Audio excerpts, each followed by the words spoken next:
I'm so glad I'm here. Wonderful.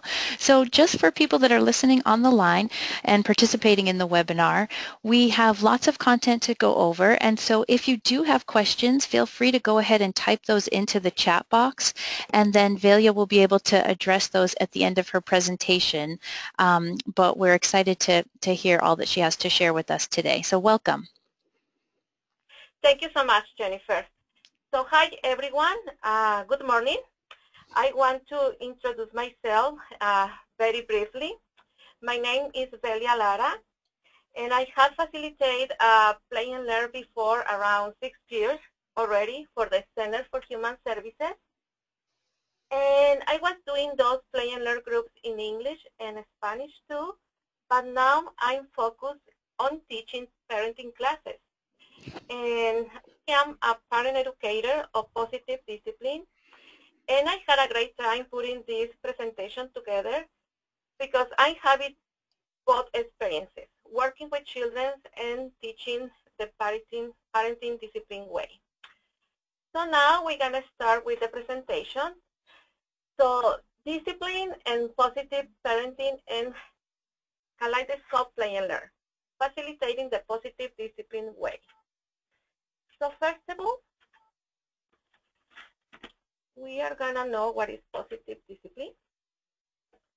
So positive discipline is a program designed to teach young people to become responsible, respectful, and resourceful members of the community. Based on the best-selling positive discipline books by Dr. Jane Nelson and Lynn Blatt.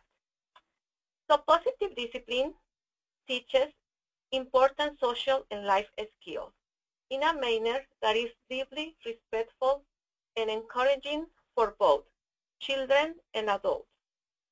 So including parents, teachers, child care providers, youth workers, and others.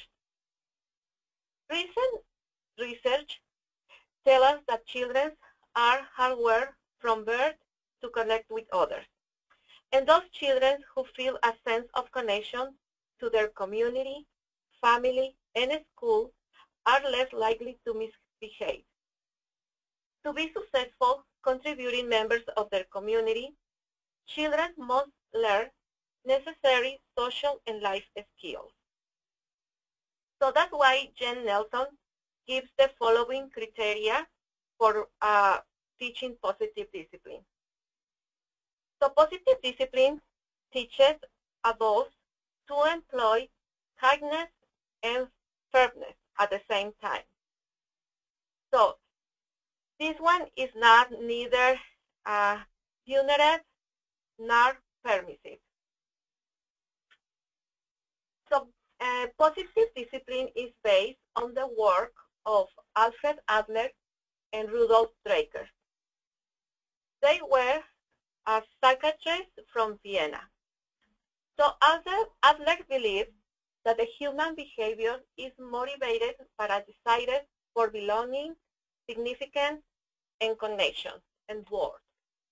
And he believes in the horizontal relationship, where everyone has equal rights to dignity and respect, including the children.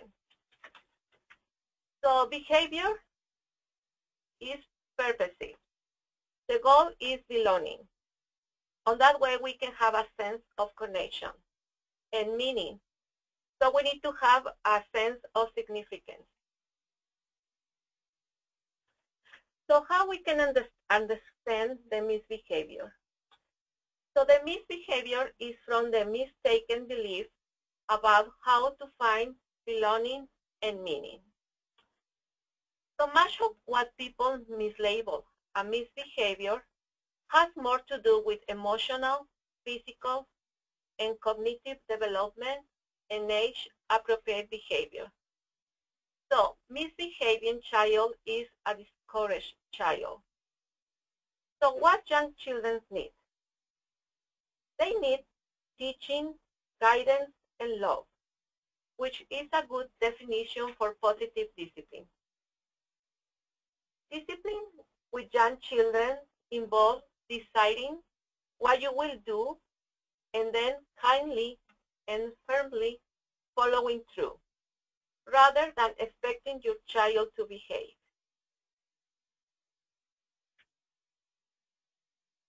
So Adler is the father of the individual psychology.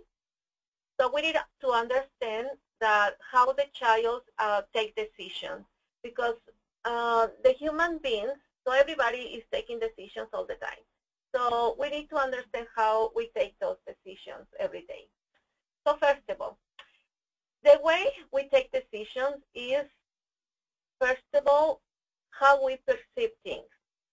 So the child perceives, the perception of the child is through what he sees and what he hears.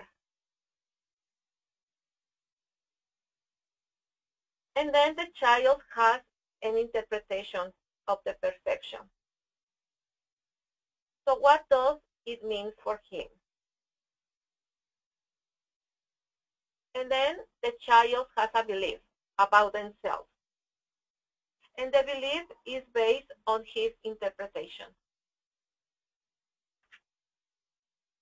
And then child's decision is based on beliefs. And that is private logic. So everyone has or takes their own decisions. So the decision is in base about the information he got, and that is his behavior. And then again, we perceive things, and then we want to take a decision through how we perceive all those things. So for understand better this circle, I'm gonna give an example. So for example, in a family, they have a new baby.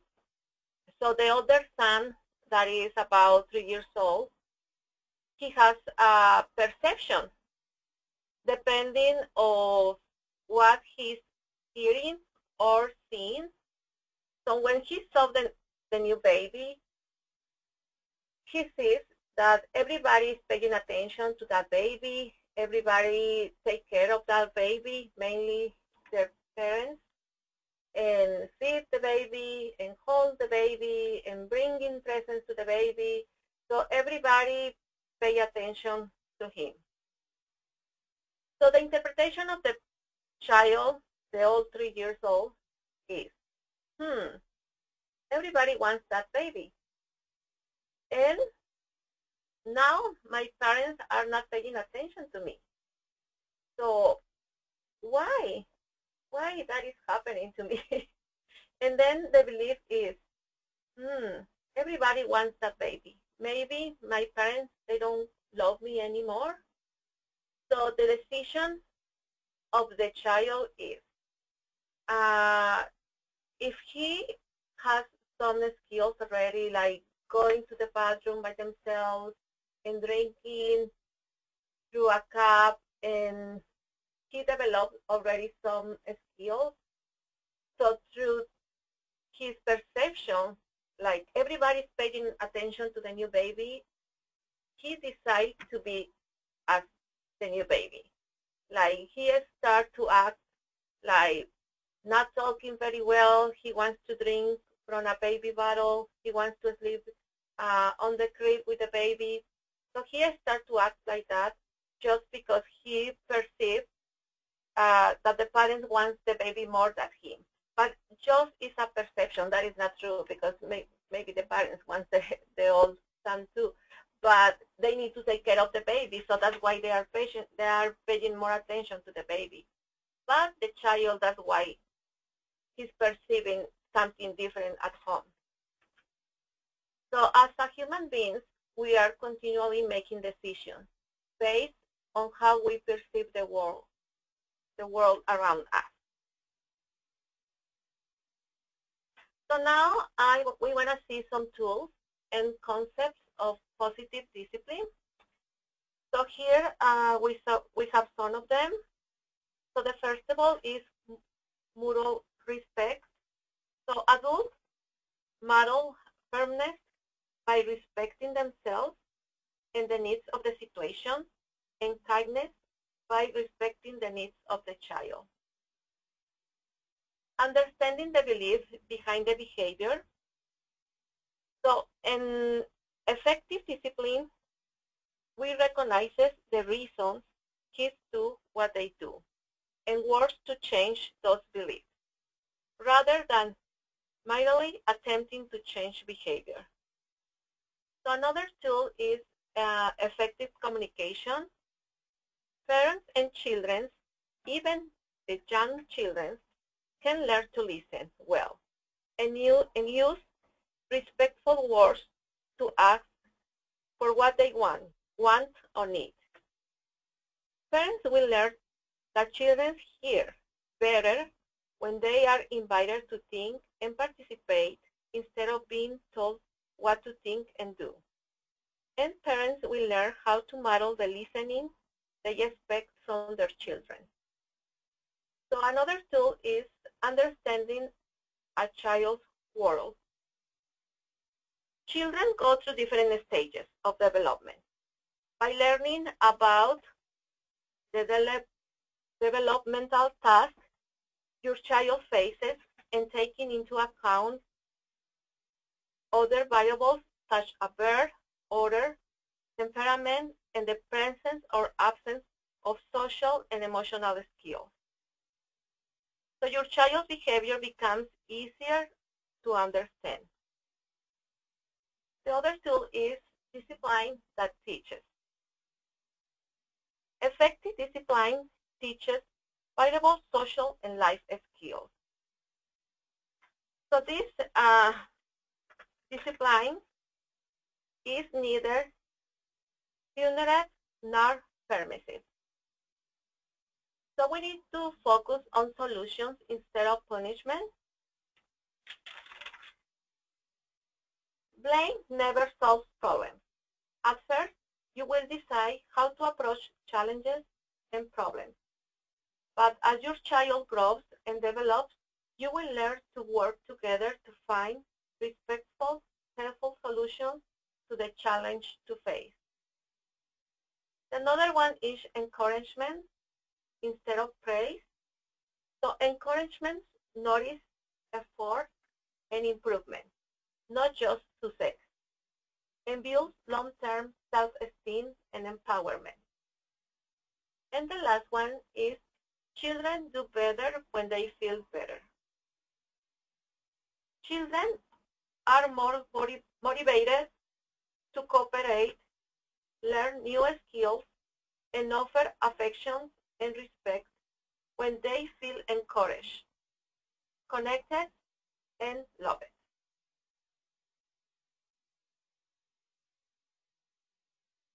So the primary goal of positive discipline is mutual respect.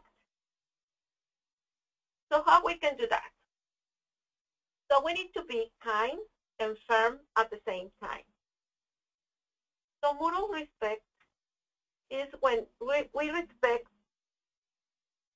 or we have respect for yourself and the situation, that is firmness, and respect for the needs of the child and others, that is kindness. So I think sometimes the hard part to do is to be firm, because sometimes when the child wants something, and sometimes we are so kind, sometimes we give up, but that's the problem. We need to be firm and kind at the same time. So on the way we can be firm and kind at the same time, we need to respect for yourself.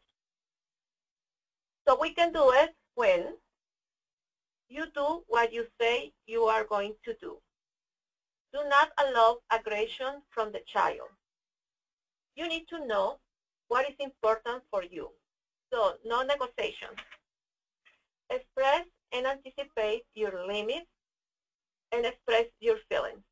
So it's very important that you can express your feelings. On that way, you can model to your child how to, the correct way to express what you are feeling. So respect for the child.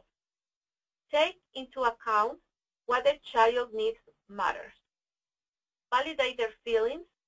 Anticipate and plan ahead. Ask and listen. Don't judge, compare, assume, and label. And you need to have respect for the situation. Be aware of the needs of the situation and connect and stay firm.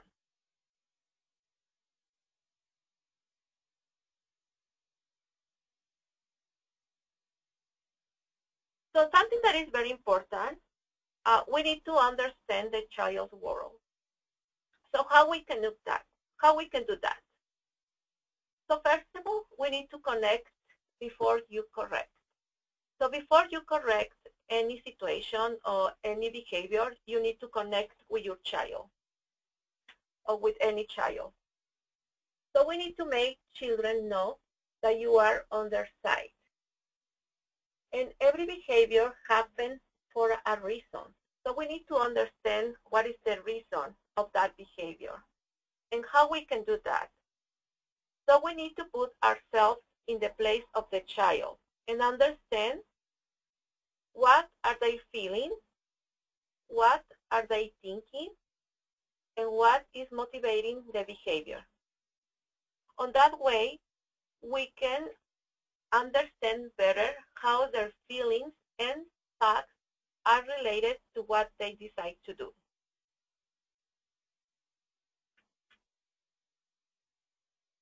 So it's very important to understand the beliefs and messages behind the behavior.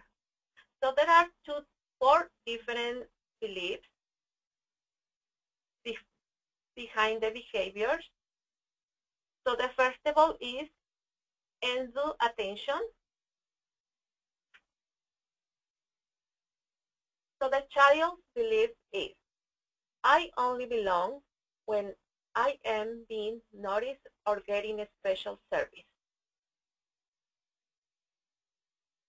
But the child's message is, notice me, include me in a way I can be useful. The other belief is misguided power. Child's belief, I only belong when I am the boss or when I'm proving that no one can back me. But the child's message is, let me help, give me options.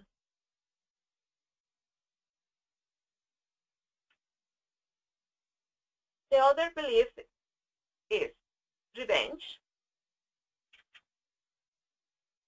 Child's belief, I don't think I belong, so I will hurt others as I feel hurt.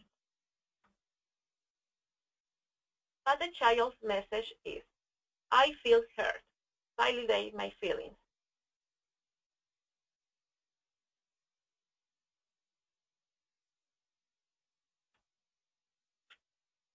And the last one is inadequate. The child's belief is, I can't belong because I'm not perfect. Leave me alone. I give up. But the child's message is, don't give up on me. Show me little steps I can take. So it's very important to understand those beliefs and the messages behind the behaviors. On that way, we can understand better why the kids are doing or decide to do what they are doing just because the beliefs are wrong. But we need to understand better the message that they want to send us to us. So another thing that is very important to talk is when sometimes some of the kids are misbehaving, we use punishment. So we need to understand why punishment, it doesn't work. So instead of using punishment, we need to look for solutions. When you use punishment to solve a problem, you teach. I don't like what you did. it doesn't teach the opposite, which is what you are supposed to do.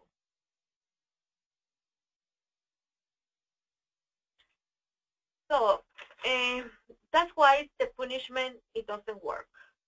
I wanna read some of the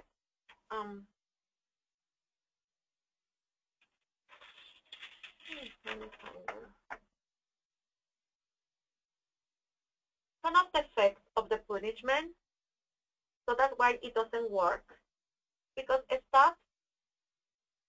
the punishment stops behavior temporarily. It's a distraction,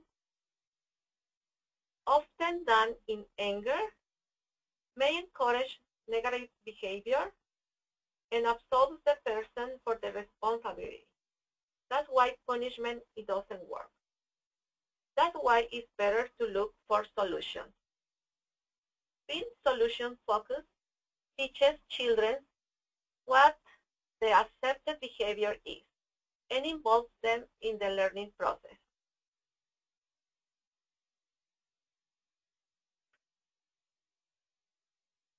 So now we want to talk about some solution focus techniques that we can use during the play and learn groups. So one of them that we are using is the routines. So why do routines help?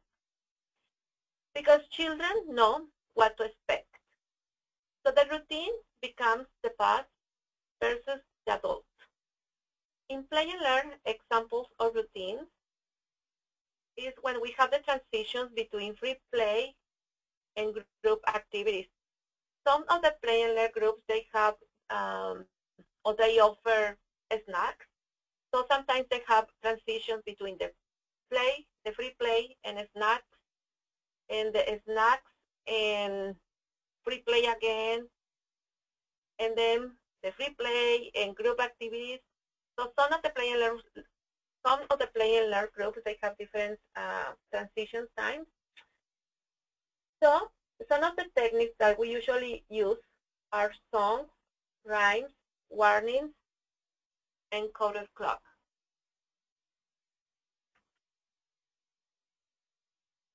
So another tool is setting limits.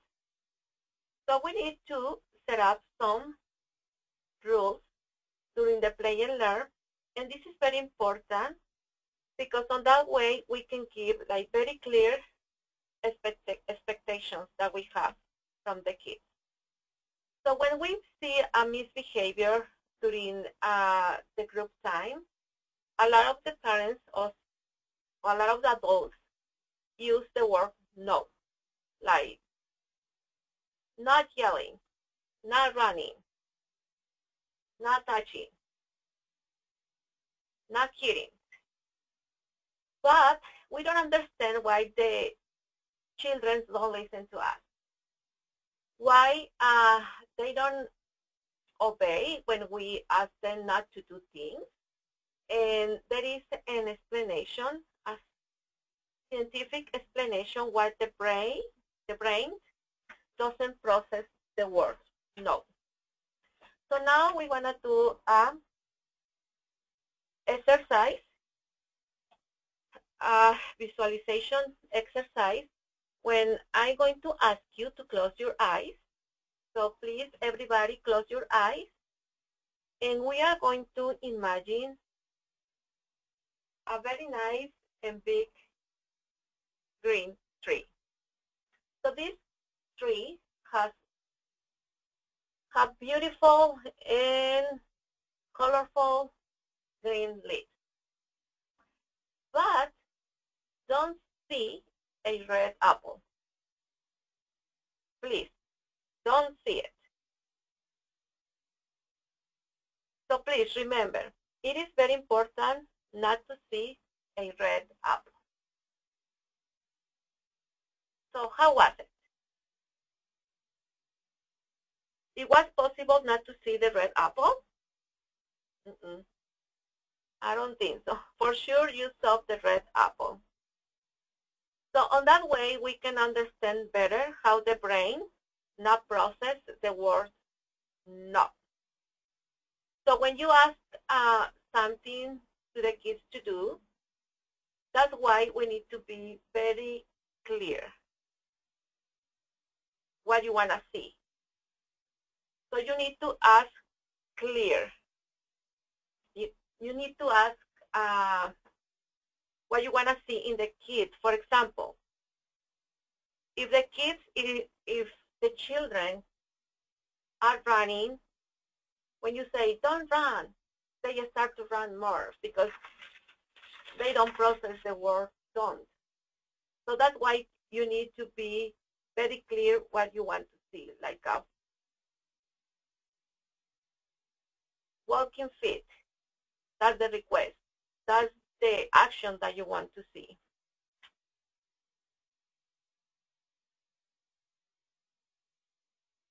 So here we can see some sentences that we can use instead of the word no. So when you ask to do something, you have to be clear about what do you want to see. So tell them what behavior you want to see. You have to be kind and firm. So you need to match the tone of voice with the request, and you need to keep it short. So don't ask too many things at the same time. So keep it short, just one thing. For example, stop hitting. Please keep your hands to yourself. Don't say that. Please choose another word. Quit whining and crying. Please use your words. I can hear you. Please speak louder. Oh, please speak more clearly. I won't buy you that. Instead of that, what if we go and play? So those are some of the examples that the words we can use instead of using the word no.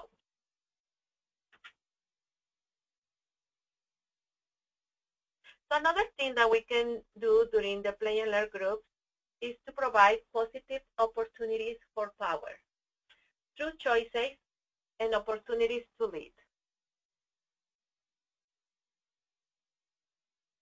So in times of frustration, give structured choices for them to feel power over what they can engage in. And we can give opportunities to lead. For example, during group activities, offer opportunities for a child to lead a song. Bring up the frontal board shape. During cleanup time, asking child to help perform a specific cleaning task, like wiping the table off.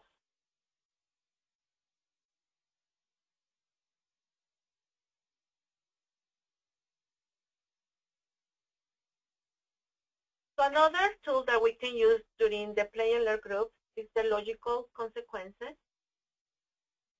So learning cause and effect relative to the situation. For example, if a child is misusing materials, we need to show them how to appropriately use a material. If the misuse continues, we need to use the logical consequences. So we need to put the material away. That is the logical consequences. Another example is when children are not sharing a toy, you have to state the expectation of sharing and support them in trying to share. But if still we are having issues sharing, the logical consequences is to ask them to give up the toy, and we need to put the toy away if they cannot share it and play together with them.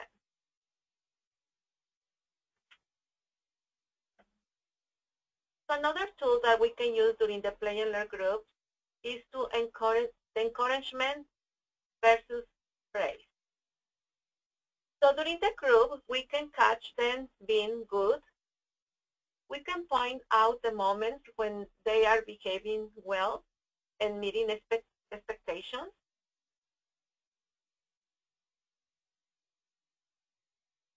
So why is very important encouragement?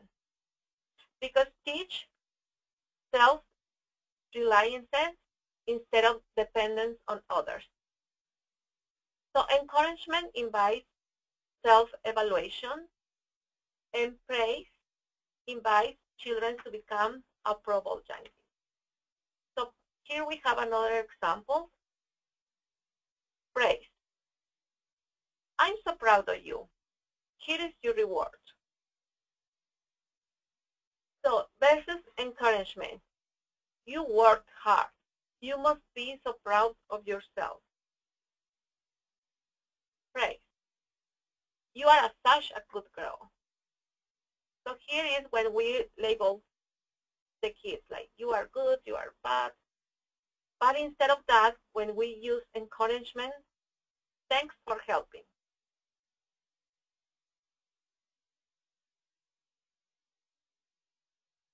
So sometimes we need to know the difference between encouragement versus praise.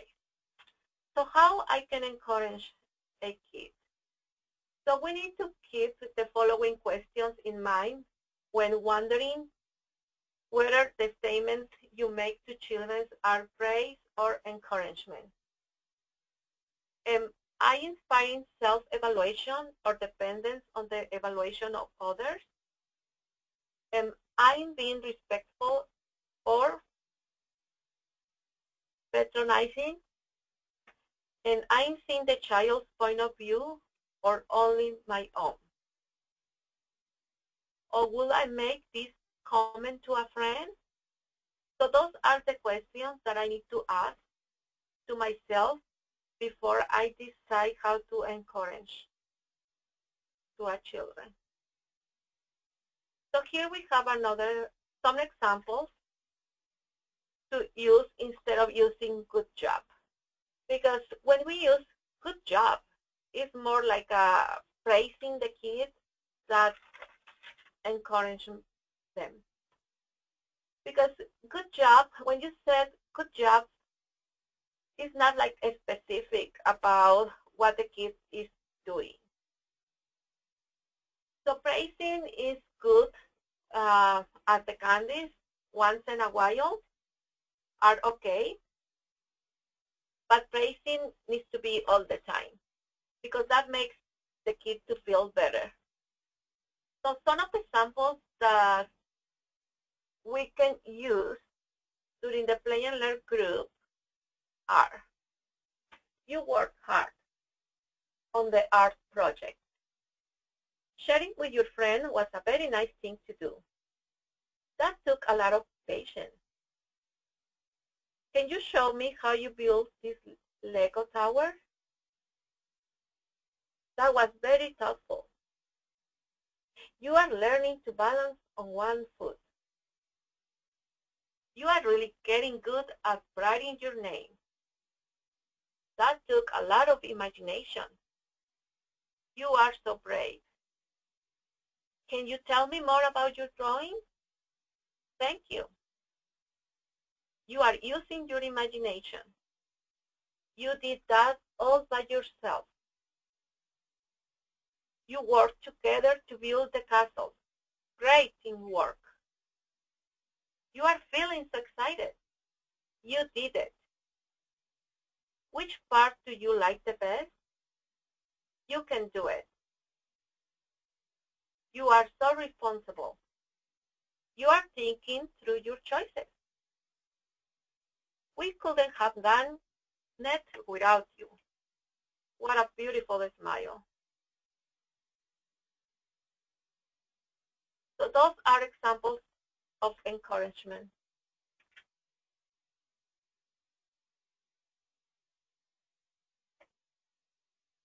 So positive discipline is a process. The key to using positive discipline is understanding that the impact will not necessarily be immediate. It is a process that takes time for families to practice and see results.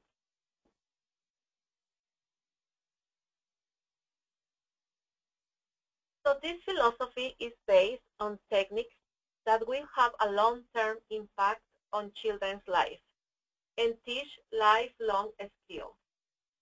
The rewards over the long term are children develop self-discipline, self-control, trust, confidence, and self-esteem, sense of responsibility, and respect.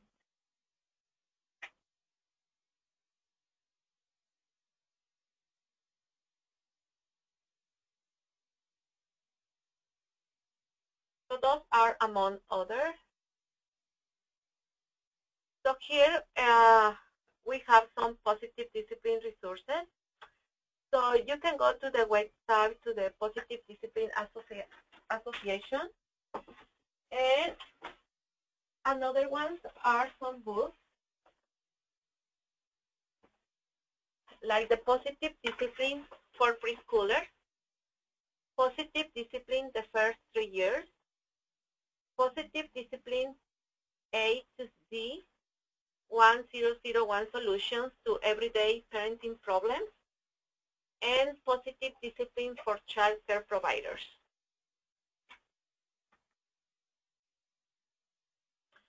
So thank you so much for listening. Here now we have the time for some questions and comments. My name is Delia Lara. I am a family support specialist and extender for human services. So here is my website and my phone number if you have some questions. So Jennifer, thank you so much. Oh, thank you, Velia. This was such great information. We so appreciate it. So now would be a great time for people to think about any questions that you might have or comments if you've tried out any of these techniques that we talked about or have further questions about positive discipline. Please go ahead and type them in the chat box and we'll try to answer some questions.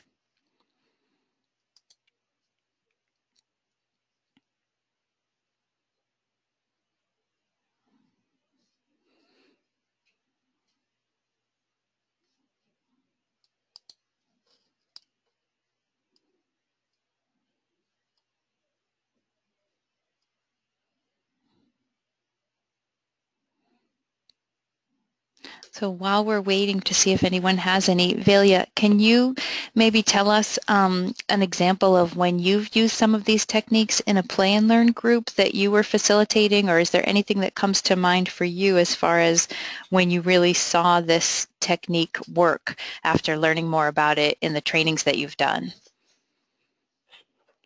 Okay. So I apply a lot of these techniques when I was teaching or when I was facilitating play and learn groups. Now I have almost like a half a year without facilitating the groups because Right. now I'm focused more to do the parenting classes. But those techniques work a lot. When we give options to the kids, when we understand them, so we need to put ourselves in the same, in the position of the kids. Right. So we need to understand better what they feel, what they think, and once they are taking the decisions they take. So when we do that, we understand better to them. So some of the things that I was doing during the play and learn, sometimes during some frustration times, like positive discipline, it doesn't believe in the time out. We believe in the positive time out. Something that works a lot with the moms and me is asking them to have like a positive time out, like taking the time. So we have like a special corner where they can have that special time when they calm down. And then they need to, we can do something special with them, like reading a book, like just talking about the stuff. On that way, they can calm down, and then when they are ready, they can go back to play. So that works a lot with our groups. Great. Because sometimes have those challenges during the group time. Right. Absolutely. I'm sure lots of people have found that. And I'm just looking in our questions box. It looks like, thank you so much, Lena, for your comment. She said she loves the positive words for the that are used, and good job. And she also said that she's going to use them in class and hand them out to families. And then Jessica was asking where we can find a copy of the presentation. And so it is saved as a PowerPoint presentation in the webinar. We will be posting it on our YouTube channel as well, so there'll be a link sent out so that you can watch the whole thing again online. But also, I am happy to send you a copy by email, Jessica, if that would be best for you. So we can send it as an attachment.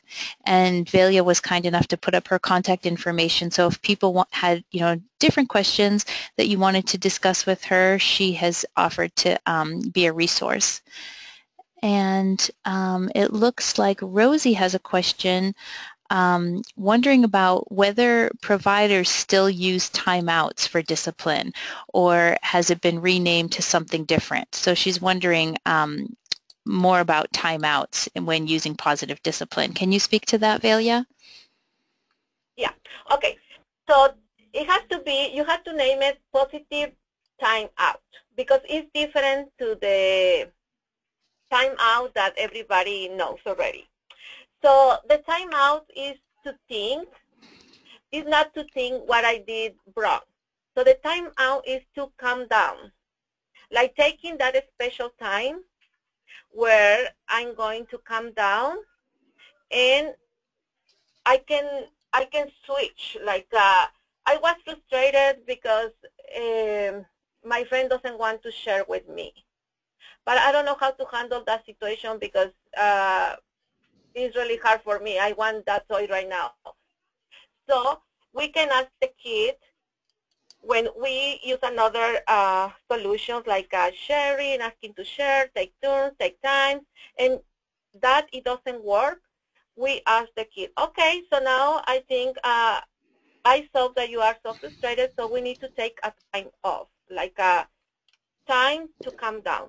But you can decide with the families, so you need to talk with the families about having that special place where the kids can calm down. So you even can name the place like the castle place. So we need the castle place calm down. So instead to saying is the time out place. So when we feel so frustrated, we need to go to the castle place. So we ask the kid, you want to go by yourself or we can go together? And then maybe the child says, oh, I need to go with you. Okay, so when we go with the kids, okay, what you want to do? You want to read a book? You want to sing a song? So those are the ways and techniques that he's learning, that those are the correct ways to calm down. So I don't know if that answered your question. Yeah, it sounds like it did. So Rosie, you were saying that it is, still kind of a time away, but it's named differently, and that it's more of a time to calm down, not necessarily as punishment. So yeah, I think that's just what Velia was saying. So that's a great question. But yeah, because when you say to your kid, okay, you have a timeout because you're not listening, or you have a timeout because you are so frustrated. So the kid feels that is a punishment. So that's why it doesn't work. So you need to use it like it's a special time to calm down. So it's not punishment. So just you need to take that time. And you can do it during the play and learn groups and works very well. So just you need to decide like in a special place where the kid can go and sit down and calm down and name it with a special name and talk with the families about it. On that way, all the families know that is like a special tool that you are using during the play and learn when you have those challenging situations, like a kid yelling or getting so frustrated. Perfect. Okay, well, I haven't seen any other questions come through, so thank you all for participating. This was great information. Thank you again, Velia, for all of the good content, and we'll continue to have these important conversations, and we are happy to continue to support you all as you do this important work with your Play and Learn groups. Thank you so much. No, thank you so much for inviting me, and I hope this information or this presentation is useful for you. Great. Thank you.